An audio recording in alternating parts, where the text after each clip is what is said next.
at humor. My name is John Petrowski. I'm the Human Wildlife Coexistence Team Lead with Alberta Forestry and Parks. I work with the parking lot at the provincial building. I've been in the area on and off for about 30 years. A biologist by training, and in the last few years, I've really been engaged in the Fireguard work, and I'll just explain a little of how it's become sort of near and dear to my heart. And if I can advance the slides. Yeah. Stand by.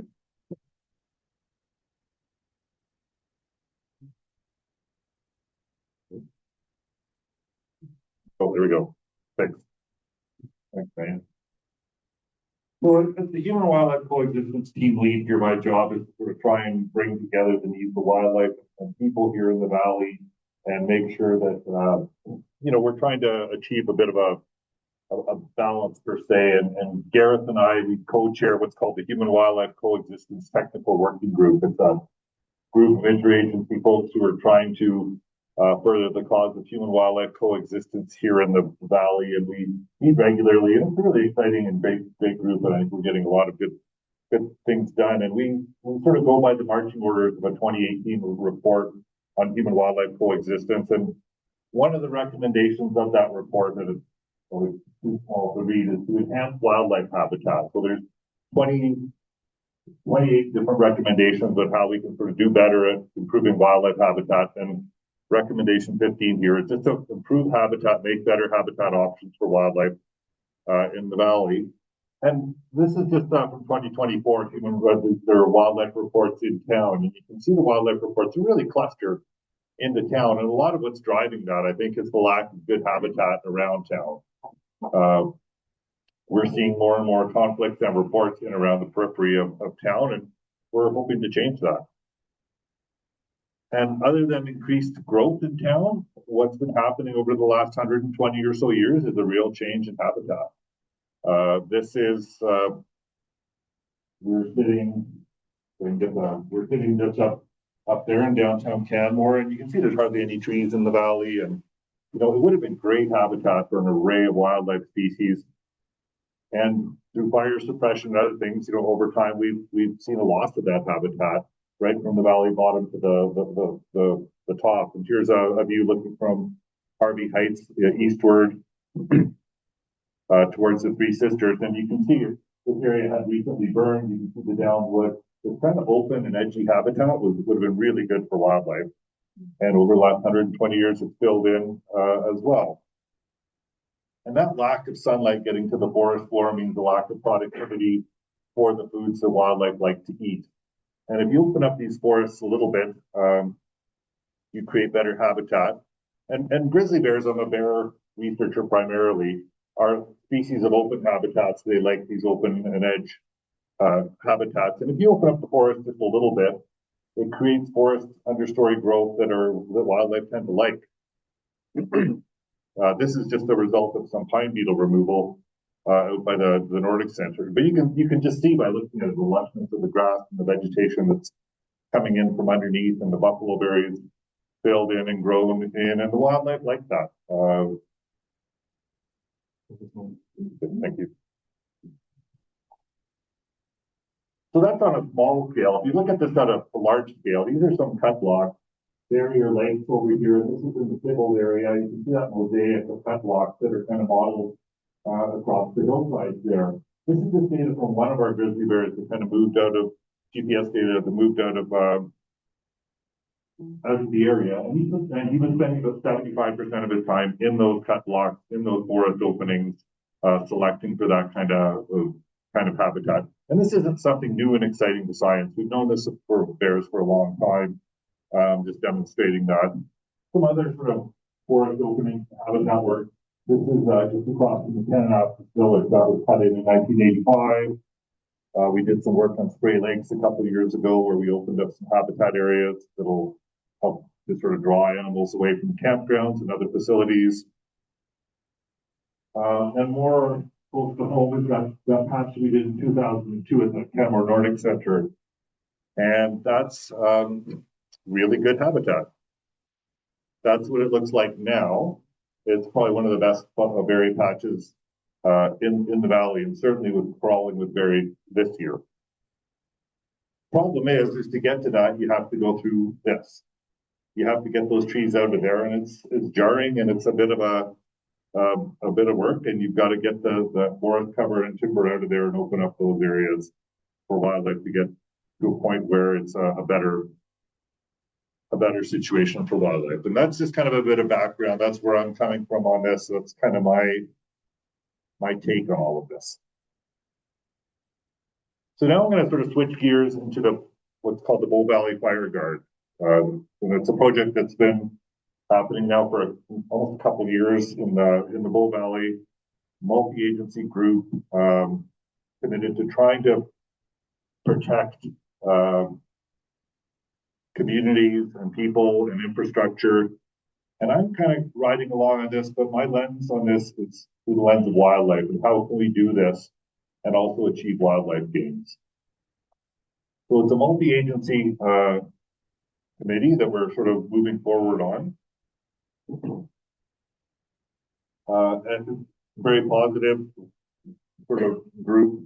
And I'll say that it's all been made sort of very possible by FREA, the Forest Resource Improvement Association of Alberta. This is provincial money that was put out. Now there's been a lot of FREA funding for FireSmarting, smaller projects, but this was an initiative that offered up millions and millions of dollars to do community level fire breaks. And it was by the Ministry of Forestry and Parks. And when that money became available, a group of us convened and started planning for what is now the Bow Valley Fire Guard project. And this is kind of big picture what it looks like. A lot of these orange areas in the background are fire smarted areas that have been done previously. And the reds and the greens are areas that are, I'll elaborate on, that are sort of done or almost done, and then the yellow stuff is what's coming down the road in the future.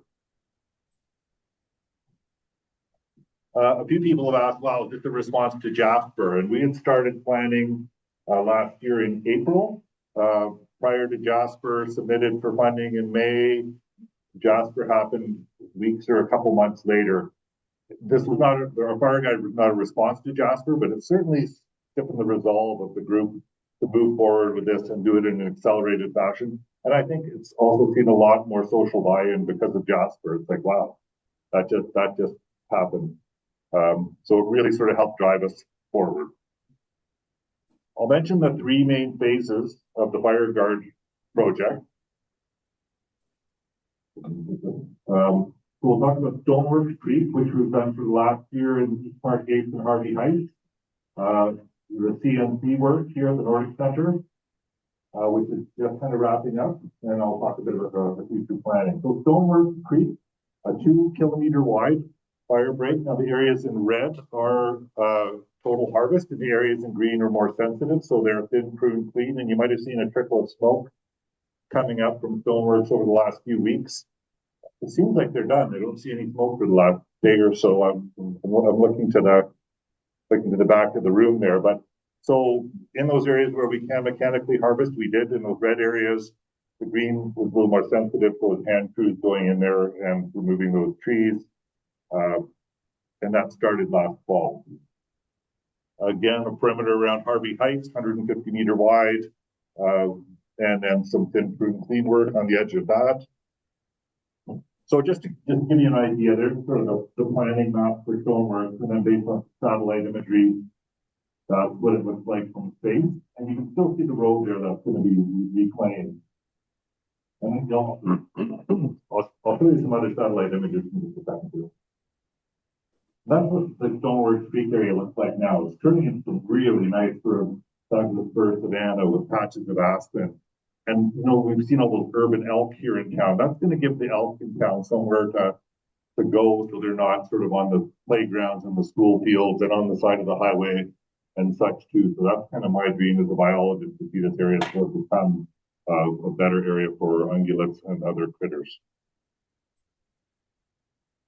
Another look at it there. And you'll see those tiles there, all the small ones have been mulched already, but those big ones still need to get disposed of and taken out of there, and I'll talk a bit about that later. And that should be happening this winter at Stoneworks. Once all the work is done, the road will be reclaimed, and this is an example of what that kind of looks like. There's the road, and that's what it looks like after the reclaimed. So that's kind of that Stoneworks, the north side of the valley. We shift over to the Canmore Nordic Center a little bit to talk about what's been happening over there. So the CMC West, and let me go back to that. Sorry, the CNC West is over here, and you see that from the Trans-Canada Highway as you're coming out of Banff. It's that big, steep section of trees that ties in with the work that was done in 2002 here in case of a fire break along this side. Really complex area to work in, steep terrain, new technology, new machines. That's kind of what it looks like from drone footage we just took. Just wrapped up a couple of weeks ago in there, and it's steep, quite steep. This picture doesn't really show the steepness of it, but it was all cable logging, really labor intensive, hauling machinery and logs up and down to finally complete that fire break. You know, I'll take a second to point out that the fellow in the red vest is Stu Walkinshaw. He's kind of the mastermind behind this Fireguard project and many other projects that have happened here in other communities in Western Canada. It's kind of his brainchild, and it's been a real pleasure just to be an assistant or fixer in accomplishing his vision here. So I think you have to sort of appreciate that the big picture of all this is sort of what Stu has put together from experience, and man, he works hard. He can be a bit of a hard ass sometimes, and he has points when he's like softer, although I've never seen that. But yeah, really we owe a lot to Stu's expertise on this one. Okay, PMC East. This is the area that's above the day lodge, and you're seeing that cut into the slope these days over the last couple of weeks. That's been sort of expanding. Again, the red areas are harvest, and this is a slightly older map. It's modified a little. The green areas will be thin, sensitive habitat. And then there's a little area that was logged right down on the bottom there. That's that area up to the Bow River, sort of completing that fire break below the day lodge. And then it'll tie into, I don't know if you knew, there's an old ski hill above the Canmore Nordic Center in the 60s. So it'll sort of tie in with a bit of a fuel reduction there. Now, looking at the Nordic Center, I sort of, supportive of the Fireguard work, wanted to jump in and maybe add to that a little bit with some other potential habitat enhancement. And we saw this open area here and what that kind of looked like. But I thought, well, while we're at it, why don't we sort of open up some other habitats here above the Nordic Center to create some openings for various wildlife species. And you know, I said I'm a bear guy, so I really wanted to work for bears, but I think this works a lot for other species as well. And like, don't ask me, ask a grizzly bear. This is grizzly bear 148, and on her forays into town from Banff, she came to the Nordic Center, and you'll notice there's that forest opening, the mine meadow, some other openings. This is her GPS data from her last couple trips into town, and it really tells the tale of where did she go? She goes from open area to open area to open area. Unfortunately, the open areas around town were also a bit of an attractive, which led to her demise, we'll call it. But the grizzly bears agreed. Yep. Later. Just because it's fun, I'll just talk about how we sort of plan out some of these habitat enhancement areas. Stu did the planning for the Fireguard work, but we use things like LiDAR. It's sort of really very helpful. It's just like, this is what the Bow Valley looks like naked, you know, cover up. And you can use this tool to sort of add the slope areas and the operational areas that, you know, machinery can work in. For the red areas are too steep to operate in. From that, lay out some blocks. First, I laid out 10 of these habitat blocks, and then after we reviewed them a little bit, scaled them back to 8, and then we scaled them back even further for operational considerations this year. But what I was trying to do is build sort of ecological stepping stones so wildlife would sort of move to the valley and have some patches to work in that are up and out of the Nordic Center. And then the roads and logistics of all that. And that would all tie in nicely with the Fireguards and Nordic Center with the east and west blocks of that Fireguard. So these 4 blocks here, about a week and a half ago, that's what it looks like. There's the mine meadow up here, and there's those blocks, and you can see the retention patches in there. We sort of left all the gullies and things too, and I think it's going to look really good. It's going to look rough for a couple of years, but in a few years, it's going to be sweet for wildlife habitat. And working at the Nordic Center is a challenge. It's a multi-use thing. There's thousands and thousands of people who like using that, so we've had to restrict use there to get this all done. We just wrapped up Sunday night.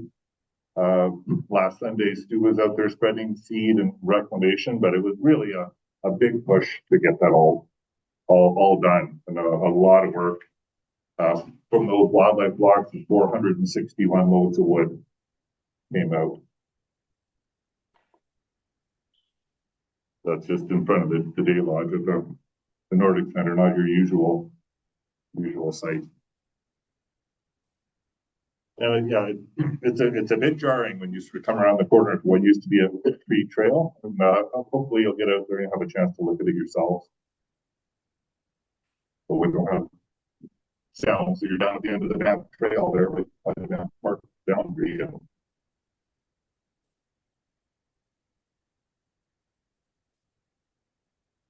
got another big load of potatoes coming out.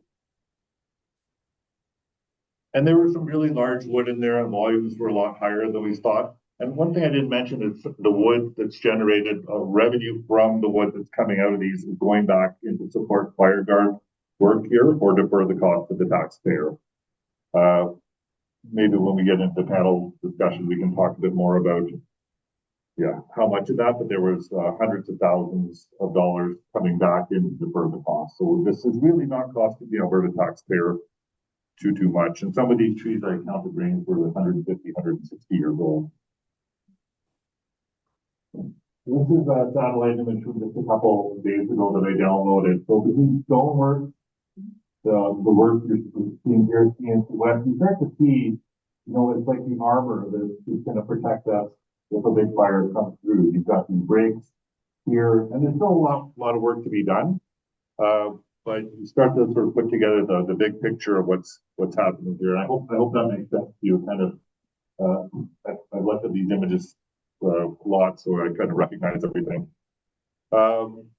Just wrapping up here, and we do a lot of debris disposal and discussions about debris disposal, and we've looked at options, things like biochar and air curtain burners. We've even tried to bury a few piles, and some of the wood gets mulched. And we're, really cost effectively burning is the most cost effective. It's an orders of magnitude going up. So these are huge piles. Like a couple piles would fill this room easily, and they're a lot of work to move or chip or burn or turn into biochar. They're a lot easier just to light up. And there's cost and there's benefits and some discomfort with some of that as well. And I impetuously got about 25 piles burned this fall. Bit of a learning experience, but we're just trying to get that debris out of there and move it along. Sorry for the smoke, but there will be more. And that's just an example, a poor photo of trying to bury some of it too, and that was very cost prohibitive too. It costs a lot of money to have big machines dig big holes in the side of the mountains. Okay, so just wrapping up, what's happening next in the coming years? is this yellow band in the south boundary. So this will go from Degrassi and actually the canal all the way over to Dead Man's Flat in some form or other, and I'll show you a more detailed version of that in just a second.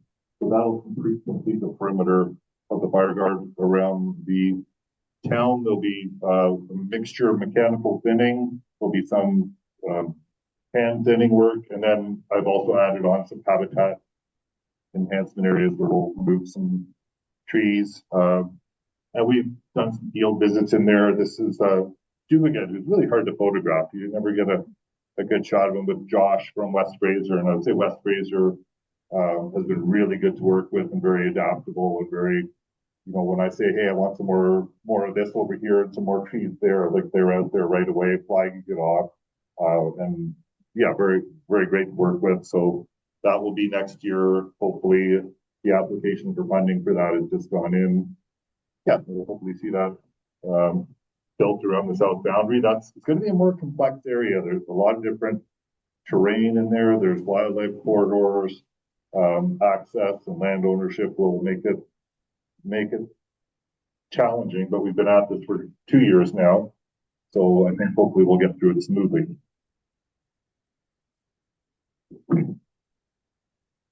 So there's the south boundary, the pink area will be thin. The orange area will be mechanically harvested, and then these blue areas will be sort of added on for wildlife, where we can get machinery up into to create a little extra habitat.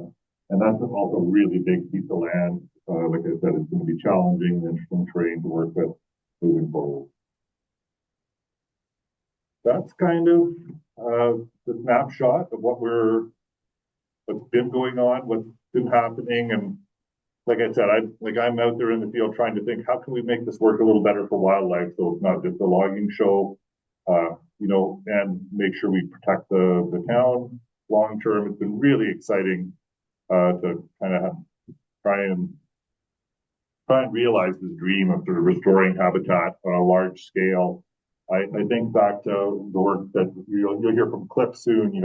I was there when Cliff was lighting up Northway and the sawback burn 30 years ago. And these huge landscape level changes that are really, you can still see them today in the work that Bill carried the torch, so to speak, in terms of creating new habitat in Banff as well. And then now to be working with Caitlin and sort of moving this whole project forward together. It's been really exciting for a biologist who, gets to maybe make these large landscape level long-term changes that are going to benefit wildlife and hopefully keep people safe. So I think if we do these things like protecting, our towns and people, and we do it carefully and cautiously, and I think logging is a good tool to do that, we can sort of come out with some benefits for wildlife. And that's kind of what I'm hoping is the take-home message from my first part here. But I think, like Gareth said, we've got a ton of experience in the room and people here who know a lot more about this and have lived through a lot more than I have. And hopefully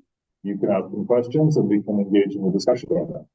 And if you would like to reach out to me directly, there's my contact information. Please do. For John.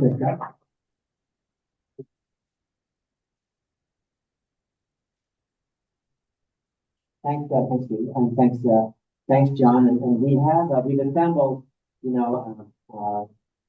over 100 years of really good expertise on fire and ecology, and that's not even counting. I didn't even count the answers, but there's a lot of expertise in it. And so I'm gonna, and so here's how it's gonna roll. We'll do questions soon. We've invited basically the charge for our three panelists who will want to represent SEC. And basically, you guys will have to at least have between 3 and 5 minutes to introduce yourselves, please. Give your response to what John had to say in terms of any personal name, add your color commentary, as only you know how, and look at any element as high as speed. So, and I'm going to ask too that please introduce yourself. Please stand when you're speaking because you don't have a stage here, so we'll see that as well. And share, not only share the mic, but also talk into the mic. That's really important. people in the room, but I'll just turn this to the people on Zoom who would otherwise not know what the heck's going on. So, Caitlin, Bill, and just wanted to join us up here. And then in terms of the speaking order, in terms of the speaking order, I'm going to propose, unless you haven't participated with it, but I'm going to suggest, Chris and Stephen and Bill. Can you do that? All right, so John, I thought I could hold on to do that with our guys, and just kind of your thinking, and just how much you thought and give us your first comment. All right, well, people in the room, I put why they used to be about that from the 70s to about 20 or so. Still happening, and so it's great to see this is going on. The valley here has had a long, long history of fuel breaks being built, probably starting about 1890 with the first one built in that, and it's continued on for quite a bit of time. And it's really a long story of almost forgotten fuel breaks, and fuel breaks get built, and everybody sort of celebrates them like we are today, and then they overgrow. So it's sort of like putting a very expensive Cadillac in your driveway, and then unfortunately you find out you're money for gas, and you don't have a driving plan. But and that's sort of where we're at this next round of field breaks comes along, and hopefully we can come up with a longer term solution. But it's good to see, and so field breaks around the towns and close to the towns are really important. And I sort of could use maybe an analogy. It's sort of like the dikes around New Orleans. You've got now a nice dike to protect around your town and close, maybe a field break of about a kilometer, and that will probably buffer you if a fire gets too close to town. As long as within the dike you've done the right things in terms of FireSmarting, looked after your roof and all the things that will protect you from a major embers shower when the plan goes over. But at least you won't have a fire like was getting close to Jasper that would have 200-kilometer-an-hour winds, was moving, 2-ton garbage cans around and pointing things around. And so, by having a fuel break, you at least get the fire intensity and severity down. And then if you've done the FireSmarting inside the town, you might survive the embers shower. Remembering that if one house on your block catches fire, you'll probably lose your block. So it's not too late. So now let's talk about the rest of the Mississippi River that's up from New Orleans, which is, what's the rest of the landscape you're in. And, 2,000 square kilometers roughly the forest landscape. Some of it can be logged, but a lot of it can't. And that's the story of BC. But no very aggressive logging programs in the sector in BC for 50 years. You don't log everything. You have a lot of forest that's left over, places you don't log. They grow over. The fire regime has been interrupted. What used to burn every 50 years is now being burned every 500 years on average. Even though we think we're burning a lot now, we're not even close to the long-term fire cycle. And so in this valley here, there's going to be a lot more fire. And it should be, or disturbance in general, should be, if you look at that, we've got 2,000-3,000 square kilometers here. You should be looking at, somewhere in the close to 20 or 30, 50 square kilometers a year should be being disturbed by fire or some logging to maintain at least a balance of biomass. But that's not being done. And we've been under 10 square kilometers in this valley now for 20 years. There's a period of where we got up to about 15 or so. But it's accumulating. And when it accumulates, once it gets over 100 or 200 tons a hectare, it becomes the Athabasca Valley, and it generates energy you just can't believe. It's just like a hurricane or a tornado going down that valley, like I say, flowing deep underground across the river and stuff like that. It's energy you can't believe. So that's what you have to start to think about is that, indigenous folks stepped this valley very young. Those old pictures, they left the people at about 20 years. They thought that was a good way to be. And we're not.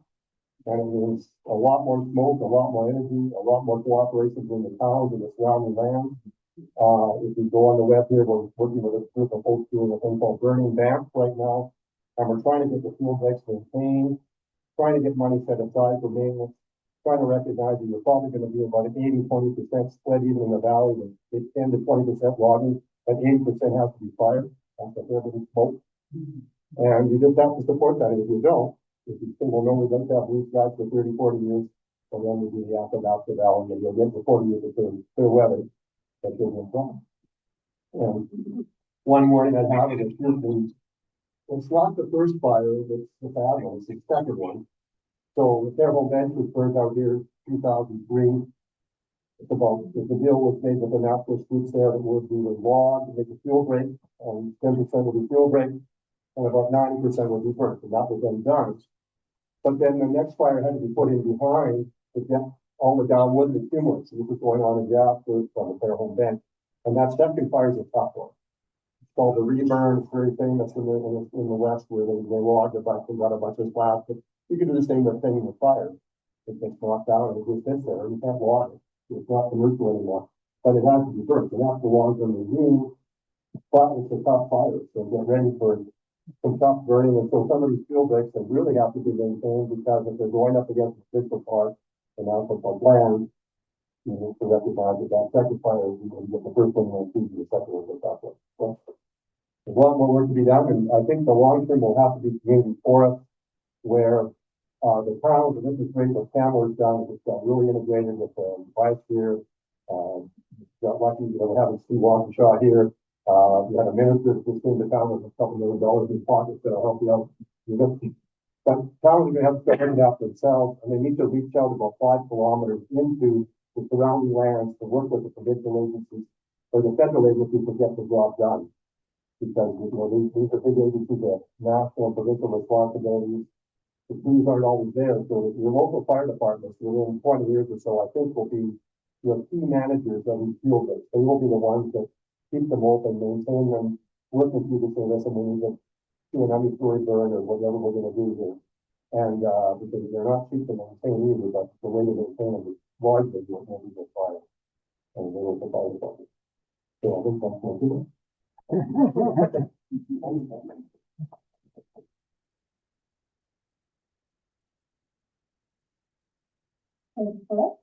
I'm Caitlin Miller. I'm the Director of Emergency Management and the Manager of Protective Services for the town of Canmore. And I get to be the project manager on the Bow Valley Community Fireguard project. So it's a really exciting one. Now, Cliff took a lot of my talking points about like talk to your neighbor, neighborhood recognition program, FireSmart begins at home. So please, if you are interested and you are not already FireSmart champion like Gareth here, who started his own neighborhood FireSmart committee, then go on to the Town of Canmore website and check that out. Now, the Bow Valley Community Fireguard, it started actually when we were advocating for the province, and council was advocating for the province for the Bow Valley vegetation management strategy to be completed, because we are surrounded by a lot of provincial land. So we were really advocating for there to be a plan to actually manage all of the overgrown lodgepole pine that we see here that was posing a big threat to us. And what came out of that was the announcement of a Fireguard program, a community Fireguard program. And so we did get together in a room. I think it might have been March, maybe not April. I think we submitted in April, but close enough. And we got together and decided that the town of Canmore would lead this project on behalf of the MD of Bighorn and with support of Alberta Forestry and Parks, considering 95% of what we're working on is on provincial land. So we also actually have our friends from Parks Canada sitting in on that project as well, because I'm not sure if you noticed, but a lot of the work that we've done to date has been up to the park gates. And so with the park gates, we're actually tying into the great work that had already been done, because we know that there's plans to maintain that. And by communicating with the other regional partners, like so making sure that the MDA Bighorn's at the table, making sure Kananaskis Improvement District is there, making sure that we're not like duplicating work or like building a garden in an unnecessary spot maybe, or just making sure that everything complements each other. We've been really working together on that. And so we do that at the Bow Valley Community Fireguard team, but we're also doing that at the Bow Valley Interagency Wildfire Committee. And that committee has a subgroup that focuses on wildfire risk reduction, communication, but then we also are working to make sure that we're complementing each other as we build out our mitigation strategies and plans so that we can make sure that it all fits together. So we get really excited when we hear Parks Canada talking about the upcoming work in the spring. They get really excited when we do work on our side of the valley at the Nordic Center, because that's a harder spot for them to get in. It's really hard to get equipment there, and you pretty much have to go through on our side. Really difficult to get in on the other side. So by working together and complementing each other, it really becomes that community focus. And going back to the community part of it, our fire department actually is hiring a regional fire smart coordinator. Again, that's funded through BRIA to get the ball rolling, and they want to build capacity in communities to have somebody dedicated to manage these projects. It is a big job, and a lot of us currently do it off the side of our plate. So this regional fire smart coordinator is actually going to support the town of Canmore, MPFA Port, and Kananaskis Improvement District to continue to engage and reach out and have people fire smart their homes. Because while we're doing all this work on the outside, that's right. Like, if we're not doing the work ourselves on our own properties, we're not mitigating against the wildfire. We each need to do our own part, and that means every person in this room, if you live in a home, you have to go home and at least download the Fire Smart Begins at Home. Do your own self-assessment. Book an assessment with Canmore Fire. Start talking to your neighbors. Like, build that community so that we can all work together on wildfire mitigation.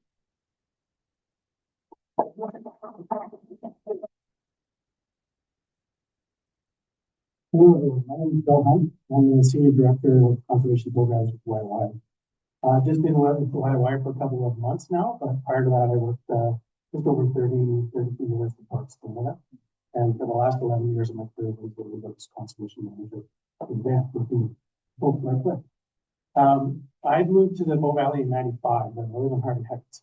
I want to talk a little bit about changing attitudes. So Hardy Heights loves their trees. And when I moved there fairly early on, there was a discussion of the little FireSmart training project that was getting taken place. There was a lot of nervous people, a lot of hundreds of miles, a lot of negativity. And I think Stu might have been actually in charge of that one, and not 100%. But it was a group of 15 little kids that came in with axes and tools, and they removed ladder fuel on the east end of our, the west end of our neighborhood. And so that was a winner's work. They kept that, did burn piles and cleaned it up. And people walked through afterwards and said, yeah, it's not so bad. You can actually sort of see through the woods, and you might actually be able to see it there before you run into it. We like this. So a few years later, phase 2 around Hardy Heights, and that was up on the upper bench. And that's when some bigger equipment came in, and it was a little uglier afterwards. There were some stumps. But that grew back and looked better over time. And people said, yeah, that was just fun. And so more recently, this last winter, or 2 winters ago, Stu and the team came in. They worked closely with the neighborhood. They ran through lots of plans with the neighborhood. And we now have a huge fire guard around Hardy Heights. And it looks pretty ugly, to be clear. But we've seen how that land is going to heal and improve over time. And so that's creating the biodiversity that John was speaking about. And that biodiversity is absolutely critical for healthy environments and healthy neighborhoods. And so it's protecting the neighborhood and it's creating diversity for wildlife. It's a good thing. I think what we really need to think about now into the future is how are, this is the perfect time. We've changed attitudes about fire and fuel and thinning. And I think at the same time now, we really need to think about attitudes around wildlife connectivity and wildlife corridors. So these areas, these swaths that we're creating, we want bears to use them, we want other wildlife to move up into those areas. We've increased sightings, right? There's a big opening there. So our disturbance effect of being on a trail or hiking by or skiing by, we're going to be detected in further distance. Noise and light pollution are going to have more impact in these areas. So we need to rethink and update our thinking around wildlife corridors as well. It's the perfect time to do it. So I'd ask the same people that are coming together and thinking about FireSmart things. Let's start the conversation and renew the conversation around effective wildlife corridors. What can you do in the way you manage your health and recreation to support wildlife being able to use these new areas that we're creating for wildlife? And there's lots of simple things you can do. One of the easiest is not being so much spatially, but temporally. If we can leave these areas quiet and dark at night, wary wildlife like cougars and wolves and some of the bears, some bears are not at all wary, some bears are very wary. Those bears and wolves and cougars can use those areas to dark. And there's a ton of literature out there that shows that if you keep it secure, nighttime habitat for wildlife, they can still use these corridors and then allow wolves and cougars and other wildlife to get around the town safely and avoid coming into town. So I think these are conversations that we have to have, and it's a perfect time to do it. Thank you.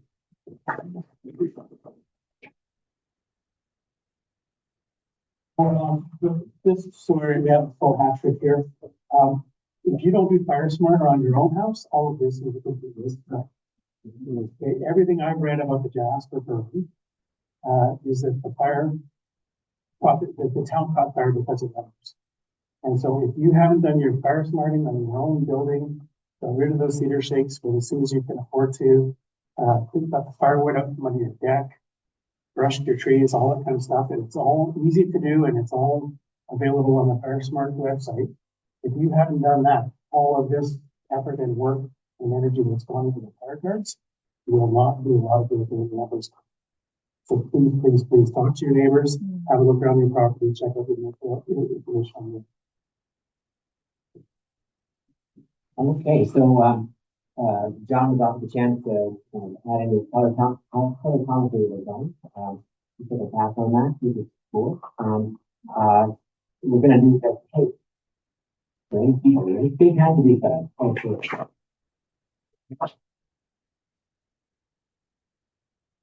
So I'm gonna look at my colleague Nick. If there's any questions that come coming in, Nick, through from the Zoom audience.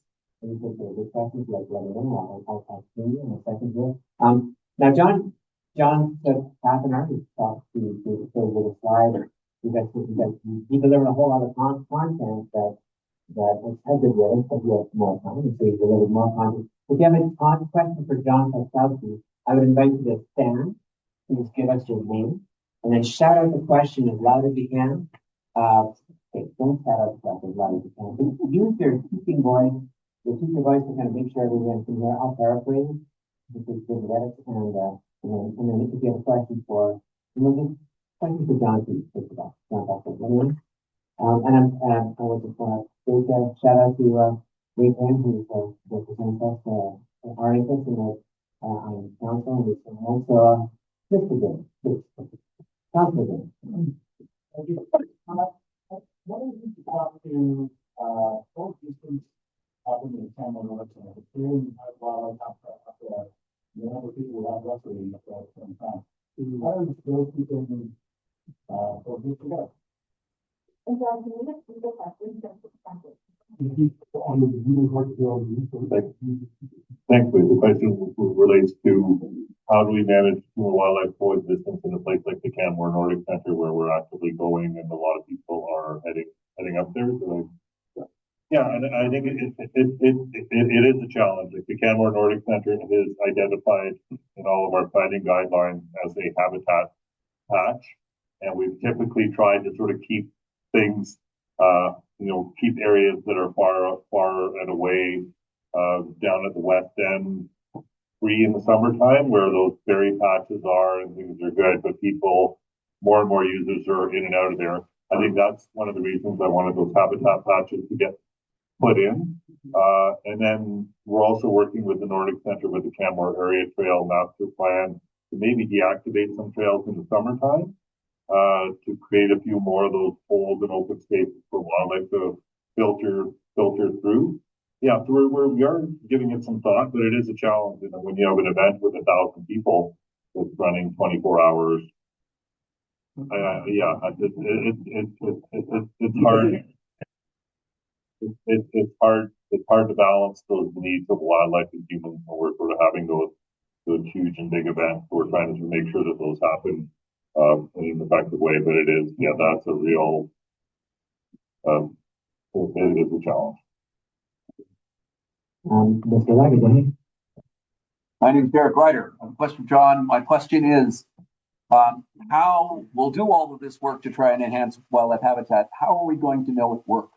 What measurement methodologies are we going to use to try and see whether or not animals are moving back to or using the spaces we're creating for them? Thanks, Derek, for the slightly loaded question. And the question is, how do we know if this is working, and how can we tell if it's a success, especially from a wildlife perspective? Fortunately, we have about 120 wildlife cameras set up in a grid array across the valley. So that's a really good indicator. We've got some of those cameras have been up for 15, 16 years. We have a really nice baseline when we did all the fire guard work on stonework, we pulled 12 cameras out of there, but then we reinstalled them after. So we'll have sort of a snapshot over time before and after, and I think that'll really help tell the tale of whether this is working and how it's working. And I think there's going to need to be adjustments and improvements.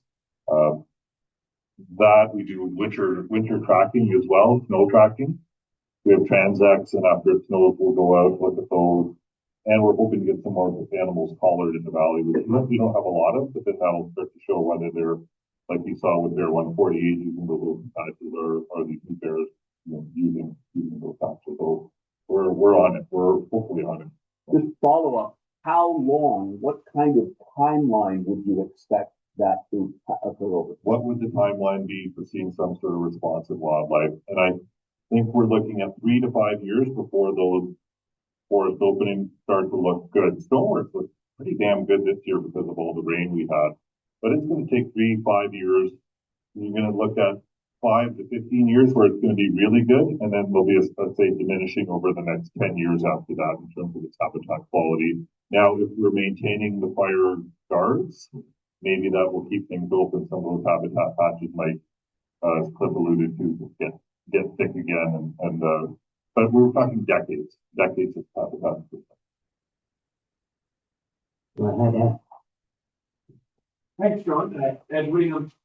I think it's great that we're creating these habitat patches, which clearly is a plus for our charismatic megafauna and clearly outcome. To what degree do we understand it being a minus to some of the charismatic microfauna? So, I'm thinking of like avian species and nesting habitat. So how much do we understand that, and how do we mitigate that as plans?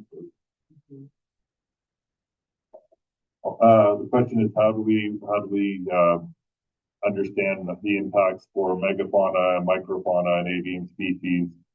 We did set up, when we first started speaking of the fire guard, we did put out a bunch of avian monitors in those areas that are now going to be fire guard, and then we had some control monitors in the woods. When I looked at the data, there are some species that like the deep dark woods, but I think we had about a 6 or 7 fold increase in the avian species that were in the open areas. It was just way better. The cameras aren't great at monitoring for the small critters. So yes, there will be an impact. Some bird species don't like those open areas, don't like the edge effect, predation, like go up from raptors and things like that. So we don't have a great handle on it. I have reached out to universities and tried to encourage some academics to sort of get involved in the monitoring. I haven't had any bites yet. It's unfortunate. I would rather have a more fulsome picture on this, but this is all happening pretty fast. But it's a good point, a bit of a hole. I would love to sort of answer those questions more fully in the future.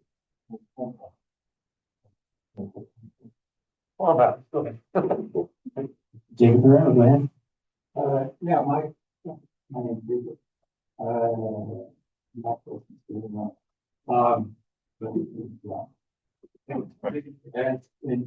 If you're a bit, Mexico, you want to keep down.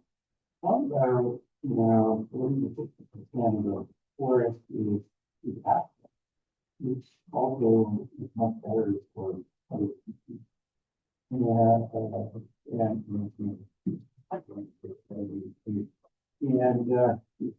know.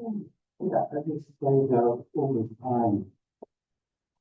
This wants to remove the words that has what's happening in that because now, also I believe that group played actually makes the steps before these using block. Yeah, it sounds like time is in rain.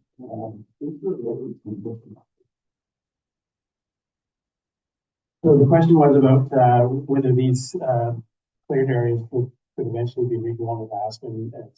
It's a more fire resistant species than, or fire resistant, but less of a concern than some of the conifers. Yeah, and I think the answer is definitely yes. It's creating biodiversity is what we're doing. And in some areas where logging is the primary, and timber production is the primary driver, Those aspen are then, they naturally come up in these open areas and they're cut down or sprayed, if you can believe it, to remove aspen so the conifer can grow. And certainly in this scenario, that should not be happening. We should be allowing and promoting species like aspen. I was recently working up in Whitehorse, and they're actually planting native berry crops into those clear cuts. They're doing a similar Fireguard around that project, and there's research underway to look at recipes and techniques for propagating a wide range of berry crops, again, as a wildlife trap within those habitat patches. Oh, and then also just say, the question about birds and smaller mammals, there's tons of literature out there on that, which species will do well following clear cutting. We've been logging this part of the road for a very long time, and there's been a lot of research done, so that information is readily. I guess, well, you're well aware of this, Jacob, but you have the mountain legacy photographs here. And particularly the part that we got here into the gate, so we have a nice mosaic of the whole Bow Valley, what it looked like virtually at the same time it's still in the photo, it's still here. And when you look down that landscape, recognize that probably every almost square foot of that, somebody knew something about that and was burning it and looking after it and caring for it for berry crops, for all sorts of habitat and long-term things. And so we actually know what this valley looked like. And, we won't be able to bring all of it back that way, but a lot of these places we could start to say, okay, there should be Saskatoon there, there should be aspen there, there should be, right out to the dock with you. So hopefully you start to put some of that kind of stuff. Oh, that's a great. Good one.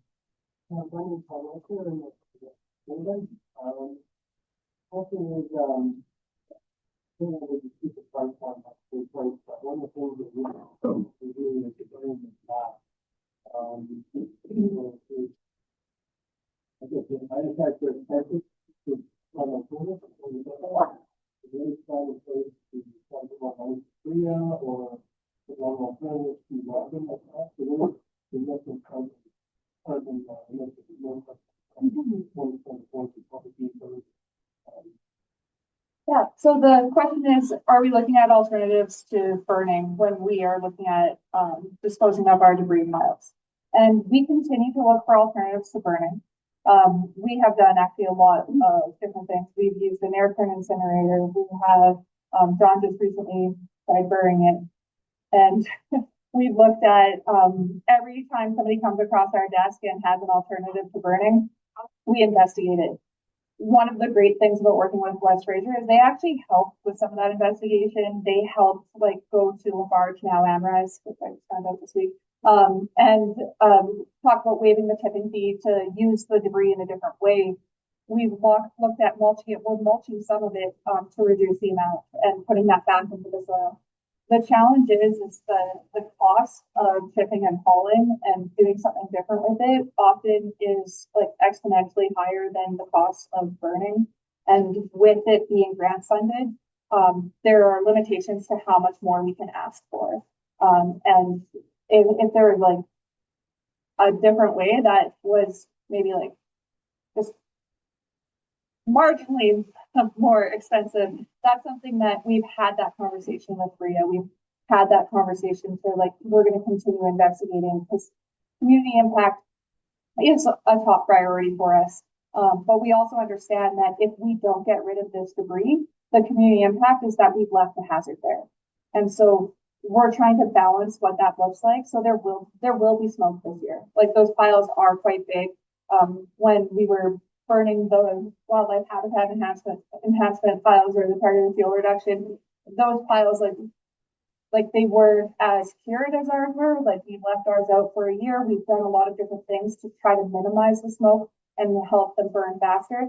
Now we are just waiting for weather. And those are big piles. We want to burn them safely. We want to burn them quickly. We just need to make sure that we have the right weather conditions to do that. So we continue to investigate. So you guys saw me sitting next to Joey. Joey always has ideas. So open book, if you have an idea that we should look at, please send us our way because we do take it quite seriously. And that's actually something we look at the Bow Valley Interagency Wildfire Committee is we share that information too. So when Parks Canada tries something, they're like, hey, I just tried this. This is like what my challenges were. And we're like, okay, cool, we'll try this one. And so we do go back and forth. We discuss it quite a bit because it is a big priority for us to look at other solutions. And we're not set on it just being burning. We are like keen to find something new. You guys have good questions. Okay, go ahead. Yeah, I'm gonna lend you. All of this topic of burning and smoke. Hello, everyone. I'm Suzanne Kyle, and this question is for anyone, possibly a few people. What intensive plans are in place to help the people in the Bow Valley who have severe breathing problems versus just saying, oh, we'll let you know, we're gonna be burning. Well, they live here. I'll take this one. So the town of Canmore does have a wildfire smoke emergency response plan as well. So as conditions get worse, we really encourage people to know their own vulnerabilities because it's not the same for everybody. And everybody has a different capacity for being able to handle the smoke. So first of all, you have to know how it's going to affect you. And then second of all, be informed. So Purple Air is a tool that we use for ourselves to monitor air quality in the region. And it's powered by citizen science. I believe we had, was there something with an air talk here as well? Did you guys see Purple Air? And we built air filters. So, and with that, like having the right air filters at home, looking at those citizen science types of organizations, knowing where your clean air centers are. So we're in one here, and we actually have a Purple Air monitor inside here as well. And just being able to take care of yourself and what that looks like for you, and reaching out if you do need resources. And Alberta Health Services also have a number of really good resources online for different ways to manage the smoke as it affects you based off of your very specific condition. You want to add to that? He's got this great quote that I'm just begging you. It's going to make my day if I hear it. Go ahead. Probably not gonna make anybody else's day. Well, we used to always say, well, how would you like to have your smoke? Would you like it in small white cups, or do you want one big black one? And you have to leave the valley. So there's always this trade-off that you're right, that we need to have systems where you can, get the people and remind them that, okay, there's trouble times ahead.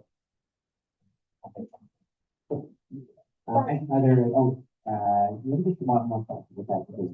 Please, go ahead. Your name and big word. We've only picking up on a couple of things that Seth mentioned, and I just want to mention to them, in the program, their potential role after the study service, perhaps, but when people, because of the family path to the landscapes, and even the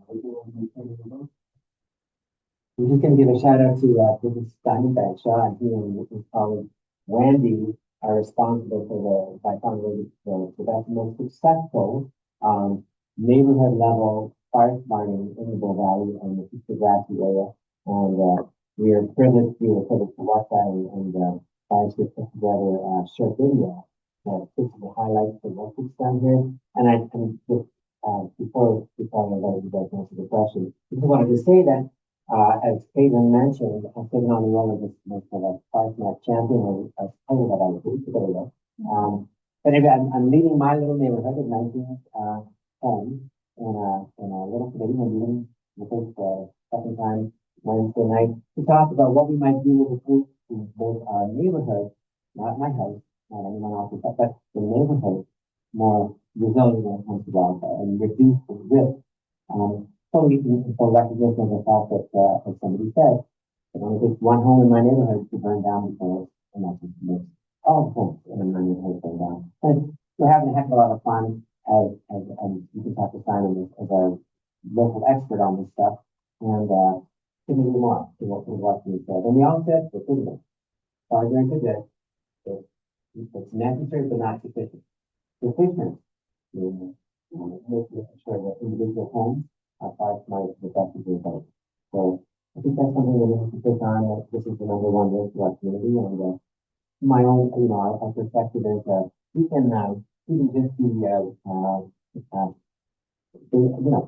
we can do like all of us should be doing, having a little go back pack and listen to the fire things stuff to do.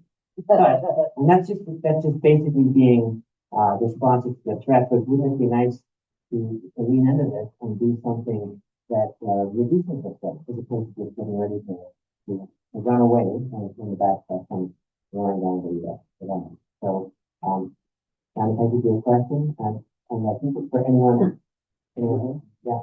I just want to repeat it, please, for the other. I'll support Phoebe as well, and thank you. If you want more, go to canmore.ca/emergency preparedness, and there's a full community preparedness guide on there as well. The question though was about Indigenous cultural burning, and if we if there's space for Stony Dakota to, or I'm guessing anybody from Troop 7 to be able to bring their cultural knowledge with prescribed burning and cultural burning back to the landscape. So we have done a lot of work with the Aboriginal Consultation Office to talk to our Indigenous neighbors, all in Treaty 7, throughout this process. And we go through this as a part of the process to make sure that we're getting the whole perspective and to see if there's any concerns and anything that we should know is. Unfortunately, in our region, cultural burning is not a knowledge that I am aware of, has continued, and it is not something that has been maintained in the area.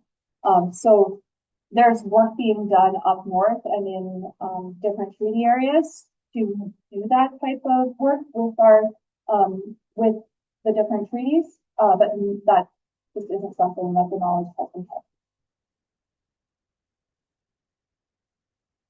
Well, we're pretty neat spot for a lot of this. Right now, as we speak, there's Indigenous people are hunting bison in the Red River Valley.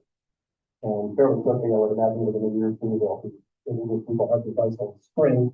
And they'll be combining fire and bison with the logs of hunting techniques. And on the Fairhome bench, once the guards are in place and we've got fairly safe burning conditions, we actually didn't work with people that much there, but there's a lot you can do once guards are in place to let people come back out and burn and do smaller burns within the bigger burns. And it's quite safe. So hopefully as time goes on and we get the fuel breaks in place, and start to realize just how important it is to do that fine scale habitat management and bring back the native species at that level that we don't even understand yet. The Indigenous people need to rediscover it.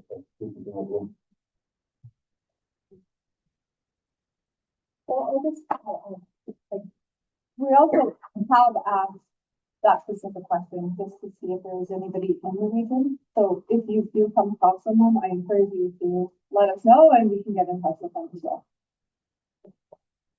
Want to say how glad I am personally that Taylor Miller is involved with the project manager. I feel really happy to be here. So thank you. Other questions? Let's do case amendment. This is the first amendment, then with the back. Go ahead, please. My name is Tina Crusoe, and primarily for John and Bill. To the list of coexistence, I'm curious about the Fireguards and FireSmarting on the north side of the valley, and where that fit relative to the front designated corridor, and likewise therefore to the fence that will be there, with also the appreciation that there's a great trail to get a lot of these properties. And what challenging does this seem or yeah, Sure. The question was, how does the wildlife corridor relate to upcoming fire smarting, especially along the south boundary and the Three Sisters and in and around the fence? And yeah, we've given that a bit of thought. Part of the fire guard prescription for there is to maintain a thin, prune, clean right along the fence, just to provide that cover for wildlife and create a bit of a break. It's not huge, but we still have to get a fire guard in there. And then also, I mentioned before, the Canmore Area Trail Master Plan. While this is happening, it's an opportunity for us to realign some trails and create those secure spaces within the corridor and make that more effective as a wildlife corridor. And then also within the, as we're laying these things out, we're going through, we're having wildlife surveys done on these, on all the work that's been done here, nesting surveys, den surveys.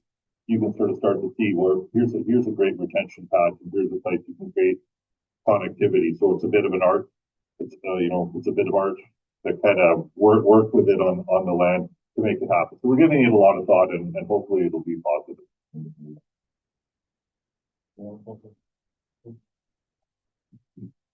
Yeah, and I just add to that, there's some great work that's been undertaken. John and Jesse and the gang in the last couple of years have published a couple of papers on recreational disturbance and the buffer zone, shedding a lot of new light on how far that impact is off the trail, and the really good quantifiable science behind that for wolves and bears. Like the fire smart analogy, all the work in the world to protect us from fire doesn't help if each of us in our own homes and our own behaviors doesn't play a part. And it's no different for the effectiveness of the wildlife corridors. We have to ask ourselves, what can you do to make a wildlife corridor more effective? And it comes down to decisions each and every one of us make day in and day out about where we're going to recreate, whether our dog's going to be on the leash, we're gonna have to be out in the dark. And if we do have to exercise in the dark, which a lot of people work with salad, and choosing the right places to do that, whether that's at the Kevin North Center for that kind of activity and those level trails, so you can reduce the conflict. And that conflict is a predictable pattern for wildlife. The more predictable we can be, the less likely are to have conflict and the greater habitat security we provide for wildlife.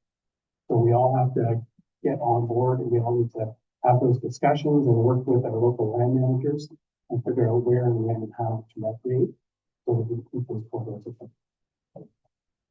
And let me just lift out something, and since you have this figured this out, we live in a time of big moves. So there's the big moves that have to do with fire smarting, big moves that have to do with fire guarding. There's some really big moves because we've been at this for 40 years now. There's some big moves in our future to make sure the wildlife corridors that are being painstakingly explored continue to function in the future. And we have a big move, of course, the camera area, formerly the camera area trail strategy, being named the camera area trail master plan, which will be coming soon. With some open houses and some processes that the provincial government has put in place. And I just encourage everyone to stay involved, because we're going to get all those pieces right to hold up our heads in a decade from now, when our children are asking us, well, how did you do this? And how was your leadership?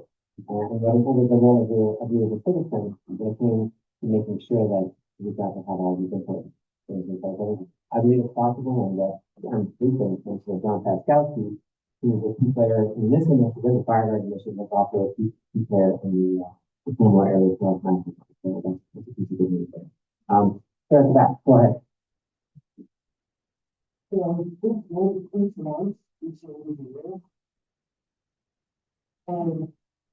think I would say that these I totally understand. I just think that's how it is. But on the funding side, it is from a technical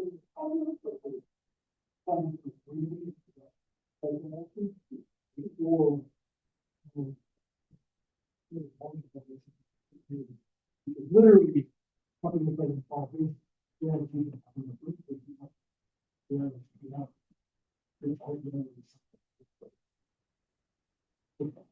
Yeah. So the question was, if there's alternative sources of funding that have been investigated, and we've been relying mostly on our on the grant funding, but we also are relying on the revenue from the timber that we're getting. So that's going back into the project, which has made the project go further. In terms of crowdsourcing, we haven't investigated that too much, just the sheer amount that we would need. It's when you're a municipal government, you have certain and use for funding for projects, and it's difficult to go outside those lines and be a little creative sometimes, but always keen to hear ideas if there were other ways of funding we'd certainly be open to exploring if that was possible within the MTA and our settlements.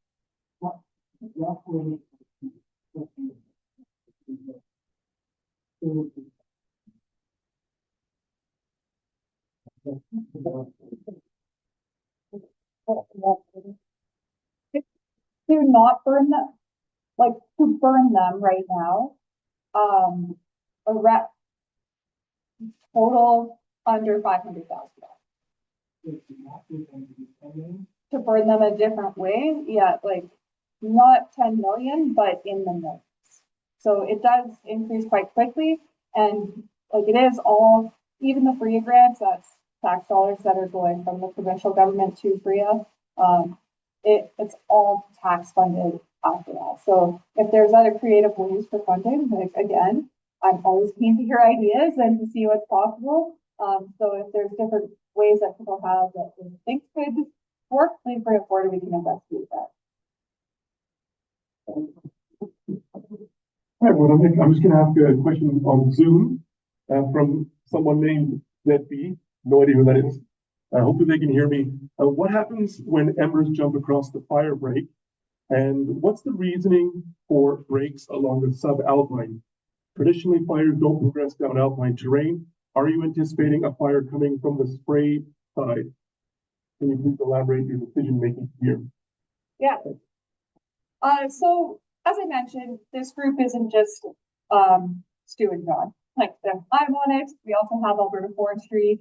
Everything that we do is fact checked with what forestry has done in terms of wildfire behavior and what that looks like.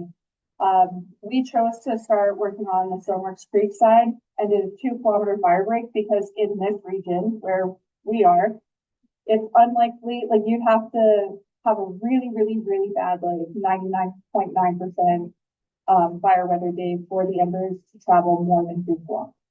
That's why they're 2 kilometers though. They're also built in a way that we're most vulnerable. So the south facing slopes is where we started on the Stoneworks Creek side. And now we're building around and we are building up the spray, like up towards Whiteman's Pass on the Nordic Center side. We prioritize where we're most vulnerable, where the fire is most likely to occur on like a typical fire weather day, because that's the most likely fire we're going to get. We are then going around the community and building landscape level breaks at the edges of the community, and then around just community level breaks to have smaller breaks on the sides that were maybe less vulnerable or less likely, but still need fire protection.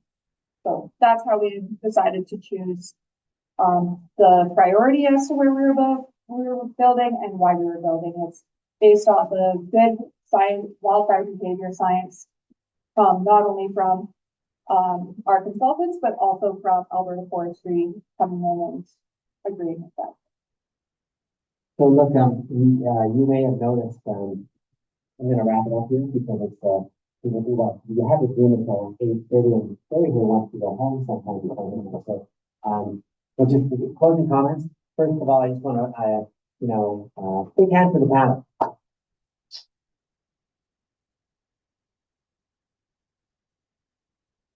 There's a lot of escape your notice, and not only do they each speak extremely well and have a huge depth of experience, but the questions are pretty killer too. So from you guys, whether it's Camera or Harvey Heights or whatever, like look at the place you live in and look at the people, the quality of the people and the brain power of the people. If we're dealing with this existential threat, I would say that if anyone can pull it off, it's the town of Camera and some of the work that's being described here and some of the players up at the front. So thanks for your time today. Take a couple minutes to say hi if you want before you leave.